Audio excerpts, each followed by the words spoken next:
Assalamualaikum warahmatullahi wabarakatuh. Selamat pagi.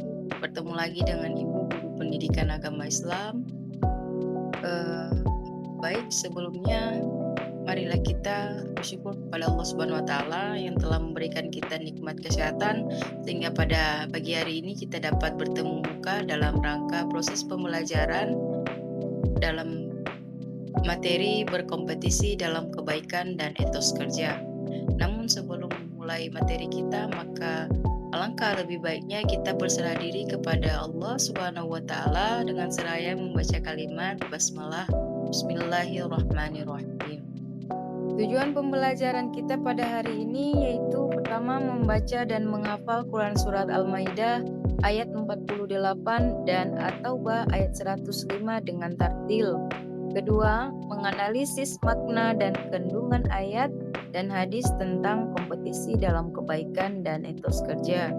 Ketiga, menerapkan nilai-nilai tersebut di dalam kehidupan sehari-hari. Makna kesuksesan menurut Islam. Pertama, kesuksesan sejati dalam Islam adalah keberhasilan hidup di dunia dan di akhirat. Kedua, kuncinya adalah beramal soleh, memiliki etos kerja yang tinggi, dan mengikuti ajaran Islam.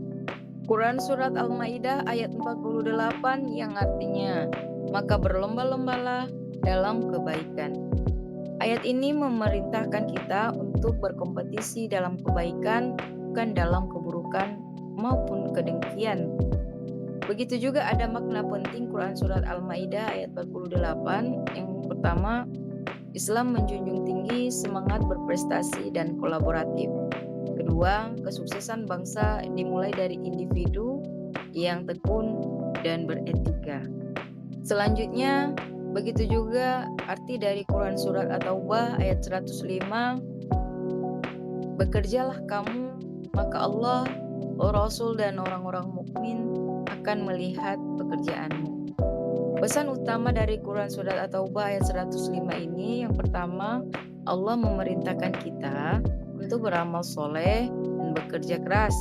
Kedua, amal akan dinilai, dilihat, dan dipertanggungjawabkan. Selanjutnya ada juga hadis tentang etos kerja yang berbunyi, lebih baik mengumpulkan kayu sendiri daripada meminta kepada orang lain. Hadis riwayat Bukhari.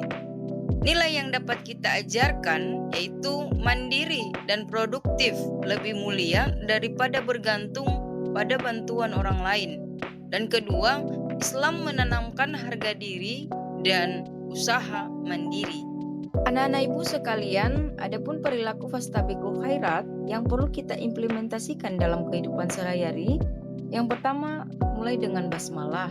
Segala sesuatu, usaha, pekerjaan apapun itu selalu mengawali dengan Bismillahirrahmanirrahim. Kedua, lakukanlah dengan semangat. Ketiga, konsisten. Keempat, selalu belajar dan selalu mencari sumber ilmu lain. Dan kelima, bekerja sama. Dan terakhir, selalu mengamati dan meniru dan memodifikasi. Ada juga manfaat dari berlomba dalam kebaikan. Satu, mendapatkan ridha Allah dan pahala. Kedua, menjadi pribadi yang bermanfaat. Ketiga, pekerjaan selesai lebih cepat.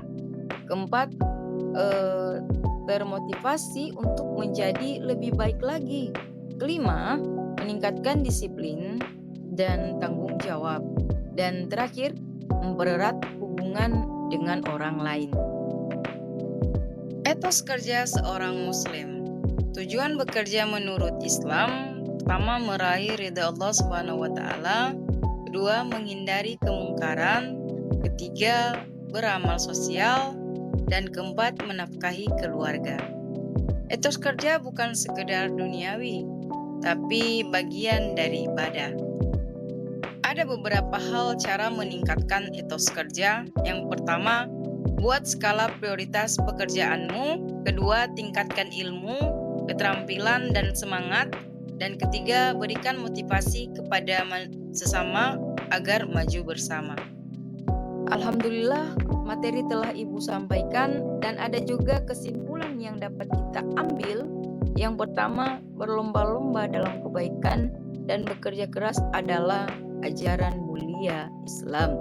Kedua, kesuksesan diraih dengan niat yang lurus, usaha yang gigih, dan doa. Dan terakhir, mari jadikanlah setiap aktivitas sebagai ladang amal yang bernilai ibadah.